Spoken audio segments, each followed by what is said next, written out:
오늘 하나님께서 저희 공동체에 주시는 말씀입니다. 이사야서 35장 3절에서 10절. 이사야서 35장 3절에서 10절.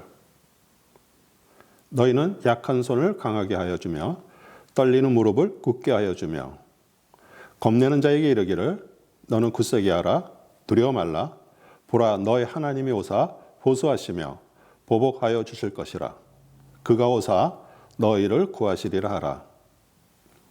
그때 소경의 눈이 밝을 것이며 기머거리의 귀가 열릴 것이며 그때 저는 자는 사슴같이 뜰 것이며 벙어리의 혀는 노래하리니 이는 광야에서 물이 솟겠고 사막에서 시내가 흐를 것임이라.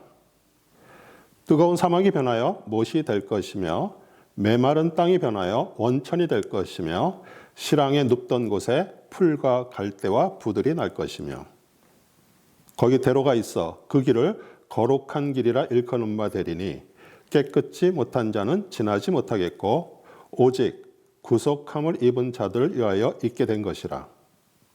우매한 행위는 그 길을 범치 못할 것이며 거기는 사자가 없고 사나운 짐승이 그리로 올라가지 아니하므로 그것을 만나지 못하겠고 오직 구속함을 얻은 자만 그리로 행할 것이며 여호와의 속량함을 얻은 자들이 돌아오되 노래하며 시온에 이르러 그 머리 위에 영영한 희락을 띠고 기쁨과 즐거움을 얻으리니 슬픔과 탄식이 달아나리로다.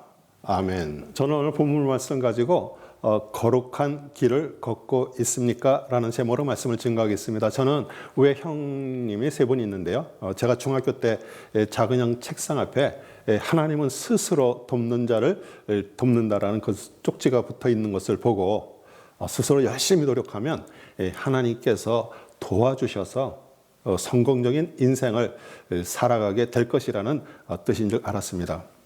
그러나 이 글귀는 고대 그리스에서 신들은 스스로 돕는 자를 돕는다 해서 유래되었다고 합니다. 사람들에게 스스로 삶을 주도하고요. 주체성을 가지고 열심히 살다 보면 성공할 수 있다는 뜻이 됩니다. 사실 이 말은 복음과 반대가 되는 말로 스스로 인간의 힘으로 성공적인 삶을 살 수 있다면 하나님도 그리스도를 믿어야 될 이유가 없습니다. 이사야 선지자가 활동한 당시 그 강대국 아수르가 침략해와 여러 성을 빼앗고요. 이제 그 예루살렘까지 이렇게 쳐들어오는 그런 상황 속에서 유다 백성들은 정말 두려워하고요, 절망하고 있었습니다.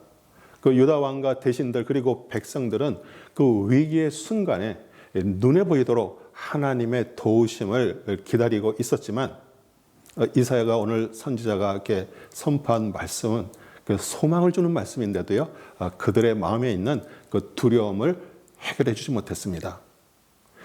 우리는 성경을 다 읽어서 알죠. 얼마 후에 그 예루살렘 성을 포위하고 있던 그 18만 5천 명의 그 아수르 군사가 하나님의 사자에 의해서 전멸돼서 죽을 것을 알지만 그들은 볼 수도 없었고요. 또 거기에 대한 믿음도 없었습니다. 유다 백성들이 그 하나님께서 일하실 것을 믿지 못하는 것처럼 실제로 지금 우리가 살고 있는 이 미국과 한국도요, 한치 앞도 볼 수 없는 그 캄캄함으로 우리의 믿음을 시험하고 있습니다. 내일 우리에게 어떤 일이 일어날지 모르지만 그 2700년 전에 이스라엘에서 역사하셨던 그 하나님은요, 그 시간과 공간을 넘어 그 예수님의 십자가의 죽으심과 부활을 믿고 그 거룩한 길을 걷는 자가 받을 그 기쁨과 축복을 예언하고 있습니다. 주님은 오늘 말씀을 통해 너는 어떤 인생길을 걷고 있냐고 물어보시는데요. 인간은 스스로 거룩해질 수 없지만 예수님의 그 십자가의 피로 구속받은 사람이 걷는 길을 거룩한 길이라고 말씀하십니다. 경제나 정치 같은 그 환경이 사나운 짐승이 돼서 걱정과 두려움을 주는 길이 아닌 정말 기쁨과 즐거움이 넘치는 주님의 길을 걸어가는 우리 모두 되시기를 주님의 이름으로 축원합니다. 3절, 4절. 너희는 약한 손을 강하게 하여 주며 떨리는 무릎을 굳게 하여 주며 겁내는 자에게 이르기를 너는 굳세게 하라. 두려워 말라. 보라 너의 하나님이 오사 보수하시며 보복하여 주실 것이라. 그가 어서 너희를 구하시리라 하라. 이사야 선지자는 궁중에서 유다 왕들과 대신들에게 그 하나님의 계획과 뜻을 전달했고요. 온 세상의 왕이신 하나님이 주인하라 강대국들도 통치하고 있다는 것을 유다 왕들에게 전해주었지만 믿지 않았습니다. 이 아수르 왕에게 보물을 보내 그 아랍 나라와 형제 나라 이스라엘의 그 침략을 막아달라고 부탁을 했고요.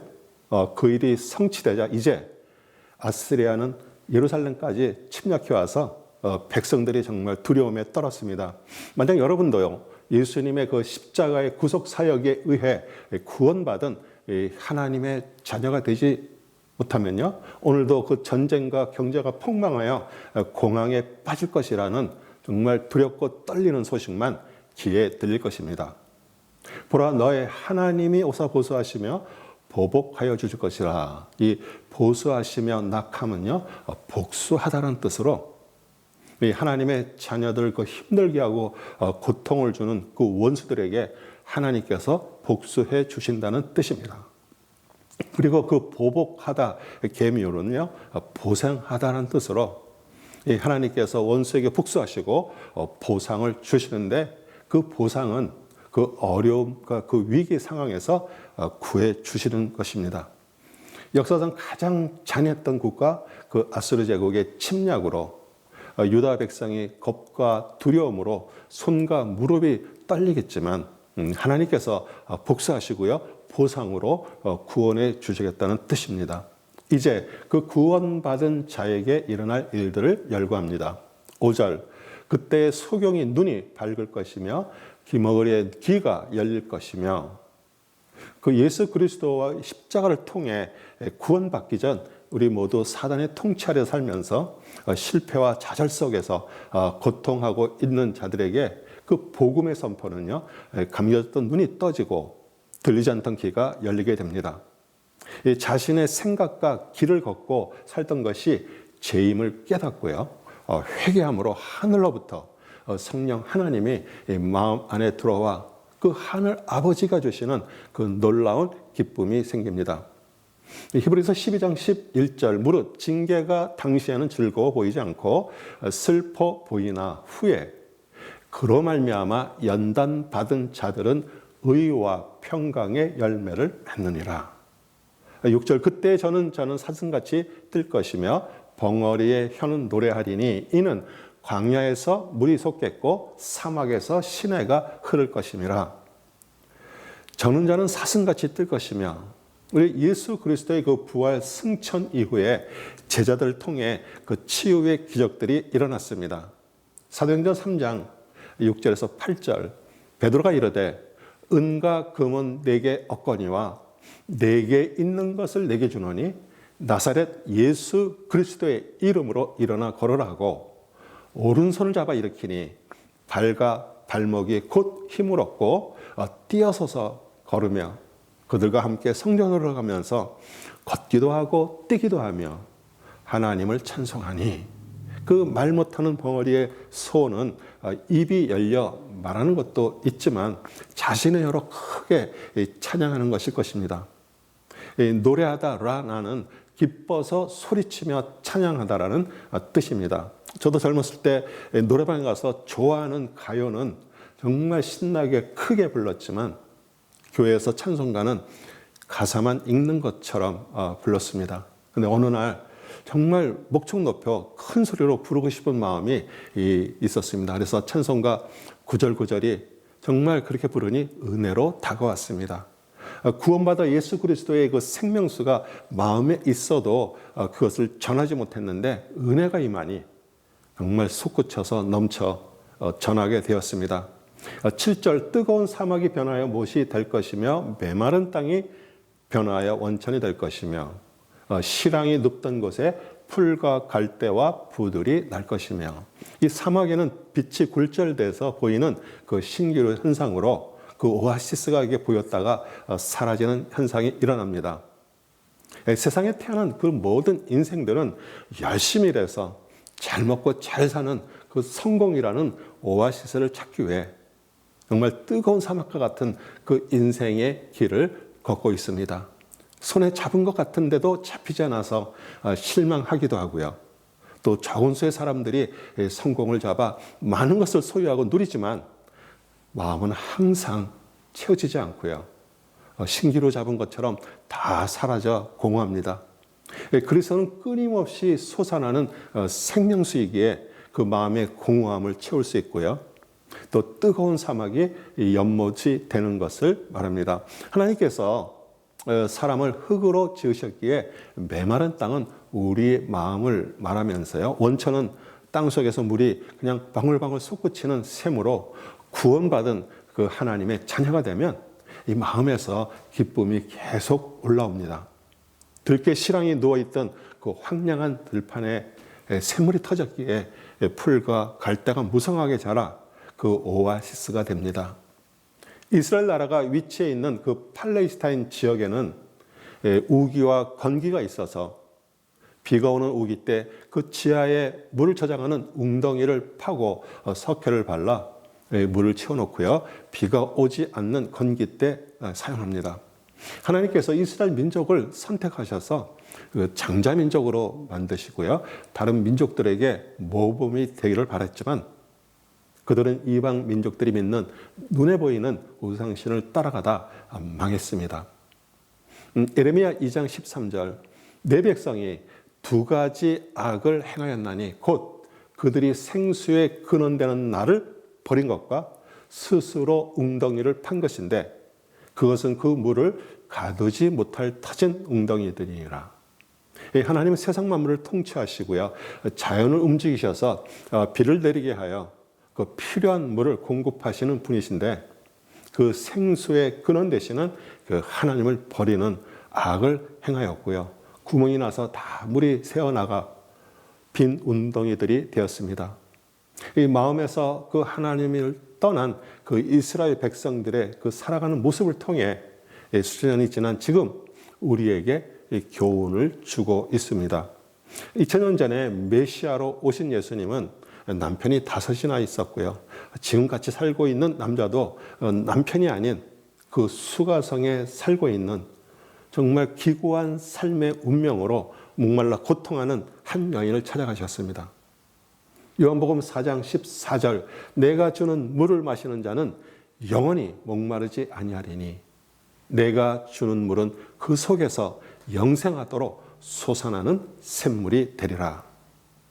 신기루 같은 그 성공이라는 환상을 줬거나 많은 것을 소유해도 그 채워지지 않는 마음이라면 그 십자가에서 인류의 죄를 제거하시고 부활하신 그리스도를 마음에 영접하면 마음에서 생수가 끊임없이 솟아나올 것입니다.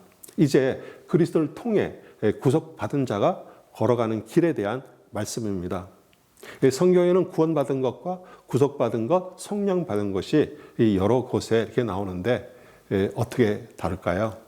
성령은 뒤에 나오니까 구속과 구원에 대해서 예를 들면 제가 이렇게 쉽게 설명해 드리겠습니다. 제가 중학교 때 한강 근처 그 보강동이라는 곳에 살았는데요.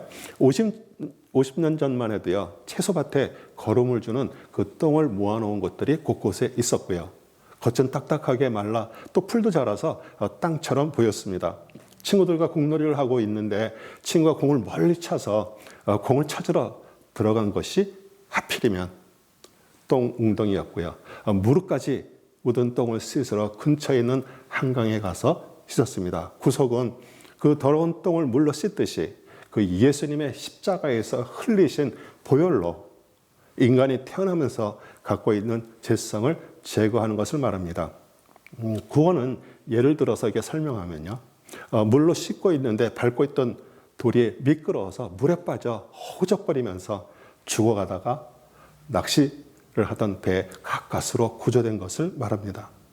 이 구속함을 입은 자가 걸어가는 인생길에 대한 말씀입니다. 8절 거기 대로가 있어 그 길을 거룩한 길이라 일컫는 되리니 깨끗지 못한 자는 지나지 못하겠고 오직 구속함을 입은 자들 위하여 있게 된 것이라. 우매한 행위는 그 길을 범치 못할 것이며 이 맑은 하늘을 이렇게 보면요, 비행기가 이렇게 지나간 흔적들이 남아 있는데 그 한쪽으로 이렇게 몰려 있는 것을 보면 비행기도 다니는 길이 있구나, 그런 걸 알 수 있죠. 하늘은 넓지만요, 비행기는 일정한 고도와 방향으로 빠르게 이동하기 때문에 그 정해진 항로를 따라 움직여야 서로 충돌을 피할 수가 있습니다. 바다도 수심이 얕은 지역과 또 암초가 있기에 큰 배는 깊고 안전한 항로를 따라다니는 해로가 있습니다. 이와 같이 눈에 보이지 않지만 구속받은 하나님의 자녀들이 다니는 인생길을 대로라고 부릅니다. 뭐 길이 커서 대로가 아니라 그 거룩하신 하나님께서 정해준 길이기에 대로, 왕의 길, 거룩한 길이라 부릅니다. 이사야서 55장 8절, 이는 내 생각이 너희 생각과 다르며 내 길은 너희의 길과 다름이니라. 여호와의 말씀이니라. 이 하나님의 생각은 선지자를 통해서 계속 말씀해 왔고요. 그 하나님의 길은 수많은 하나님의 자녀들이 말씀에 의지하여 살아갔던 길입니다. 이 하나님의 생각과 길을 따라 살아가라고 주신 그 인생의 그 목표 간역에서 벗어난 것을 하마르티아 죄라고 말하십니다. 하나님께서 정해 주신 옛적 선진들이 걸어갔던 길을 따라 살기를 바랬지만 유다 백성들은 거절하고 자신들의 길을 고집하며 걸어가다 이 바벨론의 포로로 잡혀갔습니다. 예레미야 6장 16절, 여호와께서 이와 같이 말씀하시되 너희는 길에 서서 보며 옛적 길 곧 선한 길이 어디인지 알아보고 그리로 가라. 너의 심령이 평강을 얻으리라 하나 그들의 대답이 우리는 그리로 가지 않겠노라 하였으며, 지금 하나님께서 그 예전에 하나님의 사람들이 걸어갔던 그 옛적 길, 선한 길을 가겠냐고 물어보시면 예, 그 길을 가겠습니다, 이렇게 대답할 수 있습니까? 그 길은 깨끗이 못한 자, 우매한 자는 걸어갈 수 없는데, 깨끗이 못한 자, 우매한 자는 더럽고 어리석은 자가 아니라 그 하나님을 믿는다고 말해도 자기 생각과 자기 길이 옳다라고 주장하고요. 사실 실제로 하나님을 믿지 않는 사람들입니다. 예수님을 구원자로 십자가의 피로 속량, 구속함을 믿지 않고 부활하신 그리스도를 주인과 왕으로 섬기지 않으면 자신이 주인이고 자신이 왕입니다. 예수 그리스도도 항상 만일 내가 믿으면 하나님을 볼 것이라 이렇게 항상 앞에 그 만일을 붙였습니다. 하나님께서 인생들에게 주신 그 자유의지를 다시 하나님께 자진해서 드리고 순종하기를 원하십니다. 9절, 거기는 사자가 없고 사나운 짐승이 그리로 올라가지 아니하므로 그것을 만나지 못하겠고 오직 구속함을 얻은 자만 그리로 행할 것이며, 이 사나운 히브리어 페레츠는요, 파괴자, 강도, 살인자란 뜻으로 그 하나님의 사람들을 대적하는 사단의 우리를 말합니다. 예수 그리스도께서 말씀하신 그 길은 좁은 길이지만 자신을 부인하고요, 자기 십자가를 지고 생명으로 가는 길입니다. 10절, 여호와의 속량함을 얻은 자들이 돌아오되 노래하며 시온에 이르러 그 머리 위에 영영한 희락을 띠고 기쁨과 즐거움을 얻으리니 슬픔과 탄식이 달아나리로다. 여호와의 속량함을 얻은 자, 우리 속량은 구약시대에 기근이 찾아오거나 또 어려움으로 인해서 종으로 팔리면 친척들의 도움으로 돈을 주고 그 종에서 풀려나서 데려오는 것을 말합니다. 또 그리고 7년 안식년이 7번 지나서 50년이 되면 희년이라고 선포하고요, 종들을 해방시킵니다.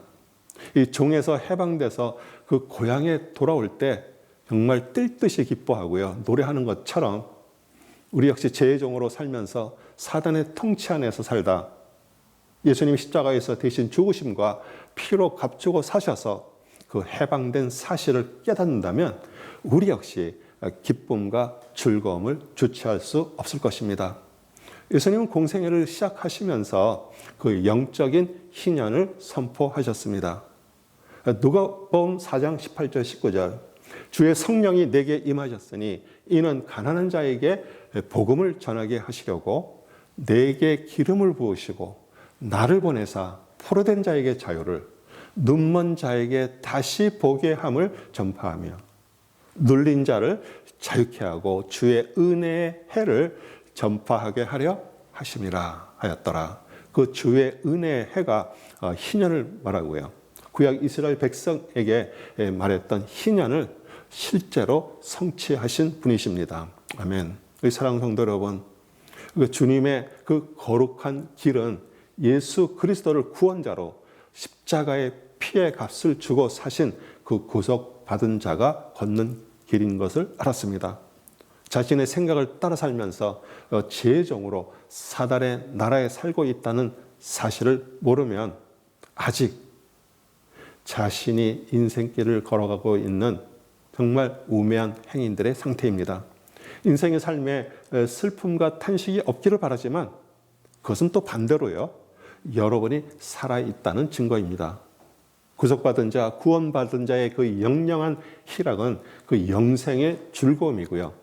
주님이 주시는 즐거움과 기쁨이 넘치는 삶을 살 때 사실 슬픔과 탄식은 자연히 달아나고 사라집니다. 저는 오늘 말씀을 듣는 모두가 예수 그리스도의 그 구원과 구속함의 존재가 되어 주님의 그 거룩한 길을 걸으면서 남은 인생 정말 즐겁고 기쁨의 삶을 살다 마지막 구원, 영원한 천국에 들어가기를 주님의 이름으로 축복합니다. 아멘.